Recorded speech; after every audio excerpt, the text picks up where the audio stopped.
Hello বন্ধুরা, তো তোমাদেরকে অনেক দিন থেকেই বলে আসছি আমি যে আমরা এখন অনেক ব্যস্ততার মধ্যেই রয়েছি, এই জন্য ভালোভাবে ভিডিও দিতে পারছি না। তো কিসের জন্য ব্যস্ত এত, তো বলছি আজকে বেশি ডিটেলসে যাব না, শর্টকাটেই বলছি। আসলে আমাদের যে এই রুমটা, আমরা প্রায় 4 বছর ধরেই আছি এই ঘরটাতে, কিন্তু এখন এই ঘরটা আমাদেরকে ছাড়তে হবে, যেহেতু ওনারা বলেছে এই ঘরটা নাকি এখন অফিস করা হবে, সেই জন্য নতুন ঘর খোঁজার জন্য। তো প্রায় 1 সপ্তাহ ধরে কিন্তু আমরা নতুন ঘর খুঁজছি।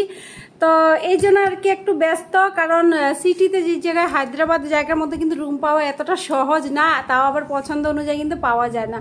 তো এই জন্য অনেকে ব্যস্ত, প্রত্যেকদিন সকাল বিকাল করেই আমরা রুম খুঁজতেও যাচ্ছি। আর এখন একটা রুম মানে দেখতে যাব, আর একটা রুম আছে আমাদের পছন্দ অনুযায়ী, তো দেখতে যাব ওটা। আর এখন আস্তে আস্তে করে ঘরটা সব কাম কাজ সারছি, একটু গুজগাছও করছি, তো এই জন্য ভালোভাবে ভিডিও দিতে পারছি না। তো তোমরা একটু মানিয়ে আমার পাশে থেকো, আমি আবার ফ্রি হয়েই তোমাদেরকে কন্টিনিউ ভিডিও দেওয়ার চেষ্টা করব।